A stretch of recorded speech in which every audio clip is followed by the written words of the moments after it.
बिस्मिल्लाहिर्रहमानिर्रहीम अस्सलाम वालेकुम वरहमतुल्लाहि वबरकातुहू। मैं इरफान अली और मैं आपको इरफान अली फूड सीक्रेट्स में खुशामदीद कहता हूँ। दोस्तों, आज मैं आपके साथ रांझा गोश्त की रेसिपी शेयर करूँगा इंशाल्लाह। आज हम इसे बग़ैर अवन और बग़ैर तंदूर के पकाएंगे। इसका जायका बहुत ही ज़बरदस्त होता है और ये एक मुनफरिद रेसिपी है जो हर किसी को पसंद आती है। आज हम बीफ गोश्त से ये रेसिपी तैयार करेंगे इंशाल्लाह। आप इसे मटन से भी तैयार कर सकते हो। बनाना नहायत ही आसान है, लेकिन आपने रेसिपी को फुल वॉच करना है, तभी आपको हर स्टेप की समझ आ जाएगी। क्योंकि रांझा गोश्त एक ऐसी रेसिपी है जिसमें बहुत कम मसालों का इस्तेमाल होता है, लेकिन जायका इसका बहुत ही अलग और ज़बरदस्त होता है। तो चलिए फ्रेंड्स, स्टार्ट करते हैं इस मज़ेदार सी वीडियो को।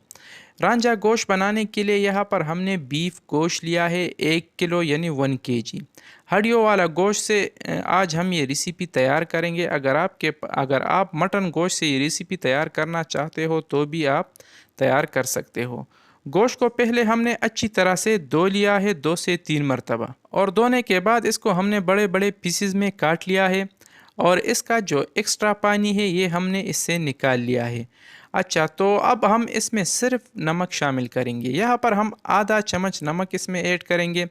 नमक आप अपने मर्ज़ी के हिसाब से भी इसमें कम या ज़्यादा शामिल कर सकते हो। नमक शामिल करने के बाद नमक को हमने गोश्त के साथ अच्छी तरह से मिक्स किया है और अब बारी आती है इसे फ्राई करने की। यहाँ पर हमने पैन को चूल्हे पे रख दिया है और इसमें हमने तकरीबन 3 से 4 चम्मच कुकिंग ऑयल को शामिल किया है। आप घी में भी ये रेसिपी तैयार कर सकते हो। ज़्यादा ऑयल आपने शामिल नहीं करना है, बल्कि बस सिर्फ 3 से 4 चम्मच ऑयल काफ़ी है। सारे गोश्त को हम इस ऑयल में ऐड करेंगे और इसको फ्राई करेंगे। तब तक फ्राई करेंगे जब तक इसका जो कलर है ये मुकम्मल चेंज ना हो जाए। तो इस दौरान आप दोस्तों से हमेशा की तरह एक छोटी सी गुजारिश है, अगर आप हमारे चैनल पे नए हो तो हमारे चैनल को भी ज़रूर सब्सक्राइब करें और वीडियो को भी ज़रूर लाइक और शेयर करें, क्योंकि इनसे हमें काफ़ी हौसला मिलता है और हमें मज़ीद काम करने का जज्बा पैदा होता है। अल्हम्दुलिल्लाह सारे गोश्त को हमने ऑयल में शामिल किया है और अब हम इसके साइड को चेंज करेंगे ताकि ये दोनों साइडों से इसका एक बेहतरीन सा कलर आ जाए। तभी इसका जो रेसिपी है ये मज़ेदार तरीके से बनेगी इंशाल्लाह। तो अल्हम्दुलिल्लाह हमने सारे गोश्त के जो पीसेस है इसको हमने इसका जो साइड है ये हमने चेंज किया है और अब हम दोनों दोनों साइडों से इसको बेहतरीन तरीके से फ्राई करेंगे। अल्हम्दुलिल्लाह गोश्त का जो कलर है ये चेंज होने लगा है, लेकिन अब भी हम इसको मज़ीद पकाएंगे ताकि इसका जो कलर है ये मुकम्मल चेंज हो जाए। फाइनली दोस्तों, अल्हम्दुलिल्लाह गोश्त का जो कलर है ये मुकम्मल चेंज हो चुका है, आप इसे देख सकते हो। तो यहाँ पर अब हम पैन को चूल्हे से नीचे उतारेंगे और इस गोश्त को हम एक बाउल में ऐड करेंगे और अब बारी आती है मसालों की। मसाले भी हम इसमें ज़्यादा शामिल नहीं करेंगे, लेकिन मसालों से पहले यहाँ पर अब हम इसमें शामिल करेंगे 1 अदद लेमन का रस। लेमन के जो बीज होते हैं वो हमने निकाल लिए हैं और सिर्फ लेमन का रस हम इसमें शामिल करेंगे। लेमन का रस शामिल करने के बाद अब हम इसमें ऐड करेंगे आधा चम्मच ज़ीरे का पाउडर। तो यहाँ पर हम आधा चम्मच ज़ीरे का पाउडर इसमें शामिल करेंगे और आधा चम्मच हम यहाँ पर काली मिर्च का पाउडर इसमें ऐड करेंगे, क्योंकि नमक हमने पहले इसमें शामिल किया था। अगर आपको लगे कि नमक कम है तो आप इस दौरान इसमें नमक भी शामिल कर सकते हो। 1 चम्मच यहाँ पर हम लहसुन का पेस्ट इसमें शामिल करेंगे। बाज़ लोग इसमें लहसुन का पाउडर शामिल करते हैं, आपके पास जो अवेलेबल हो आप इसमें वो शामिल कर सकते हो, लेकिन मेरा मशवरा यही है कि आप दोस्तों ने फ़्रेश लहसुन का पेस्ट इसमें शामिल करना है, क्योंकि लहसुन के पेस्ट से इसका जायका और भी ज़बरदस्त और लाजवाब हो जाता है। लेमन का रस, लहसुन का पेस्ट और मसालों को शामिल करने के बाद इसको हमने 1 से 2 मिनट तक अच्छी तरह से एक दूसरे के साथ मिक्स किया है। तो अब बारी आती है इसे दोबारा पकाने की। यहाँ पर हमने एक बटर पेपर लिया है, इसके ऊपर अब हम सारा गोश्त हड्डियों समेत इसके ऊपर हम शामिल करेंगे और शामिल करने के बाद फिर हम इसमें तकरीबन 4 से 5 अदद हरी मिर्चें भी शामिल करेंगे। हरी मिर्चें भी आप अपने मर्ज़ी के हिसाब से इसमें कम या ज़्यादा शामिल कर सकते हो। और जो मसाला हमने लगाया था वो बाउल के साथ चिपक गया है, तो वो सारा मसाला भी हम चम्मच की मदद से इसके ऊपर ऐड करेंगे। मसाला और हरी मिर्चों को शामिल करने के बाद अब हम बटर पेपर को अच्छी तरह से बंद करेंगे ताकि हमने जो गोश्त इसमें शामिल किया है ये इसमें अच्छी तरह से कवर हो जाए। अगर यहाँ तक आप दोस्तों ने वीडियो को वॉच किया है तो एक लाइक तो बनता है, तो इसलिए वीडियो को भी लाइक करें और एक प्यारा सा कमेंट भी करें और हमें ये भी बताएं कि आप ये वीडियो कहाँ से यानी किस कंट्री से और किस सिटी से आप ये वीडियो वॉच कर रहे हो। गोश्त को हमने बटर पेपर में अच्छी तरह से कवर किया है, तो यहाँ पर हमने एक फॉइल पेपर लिया है।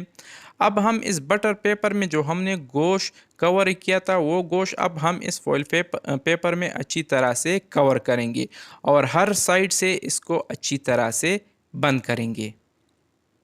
दोस्तों, रांझा गोश्त बनाने की जो रेसिपी आज मैंने आपके साथ शेयर की है, इंशाल्लाह ये तरीका सबसे आसान भी होगा और मज़ेदार भी होगा। तो इसलिए इस रेसिपी को एक बार घर में ज़रूर ट्राई करें। आपको और आपके सब घर वालों को इसका जायका बहुत ज़्यादा पसंद आएगा। गोश्त को अच्छी तरह से बंद यानी कवर करने के बाद यहाँ पर हमने एक कढ़ाई ली है। कोशिश करें कि आपके घर में जो एक्स्ट्रा बर्तन हो यानी जो इस्तेमाल में ना हो, ख़राब सा हो, तो आप उस बर्तन में इस रेसिपी को तैयार करें, क्योंकि इसमें तो ना हम पानी का इस्तेमाल करेंगे और ना ही हम नमक का, तो बर्तन थोड़ा सा मज़ीद ख़राब हो सकता है। ज़्यादातर लोग इसे प्रेशर कुकर में भी बनाते हैं, लेकिन आज हम इसे बिल्कुल सिंपल से कढ़ाई में तैयार करेंगे ताकि हर किसी को बनाने में आसानी हो। कढ़ाई को हमने चूल्हे के ऊपर रख दिया है, इसमें हमने बेकिंग स्टैंड को रख दिया है और 4 से 5 मिनट तक हमने इसको अच्छी तरह से गर्म किया है। गर्म करने के बाद इसे हमने दोबारा ढक्कन हटा लिया है और हमने गोश्त को बेकिंग स्टैंड के ऊपर रख दिया है। इस पर हमने दोबारा ढक्कन रख दिया है और मीडियम टू लो चूल्हे पे इसको हमने तकरीबन 2 से ढाई घंटे तक अच्छी तरह से बेक किया है यानी पका लिया है।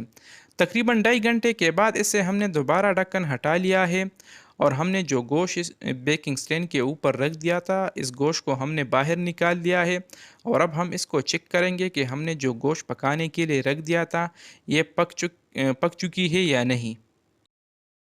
हमने गोश्त से पेपर को हटा लिया है, लेकिन अब भी ये गर्म है, तो इसलिए हम कपड़े की मदद से इसका जो साइड है ये हम चेंज करेंगे और देखेंगे कि इसकी क्या पोजीशन है।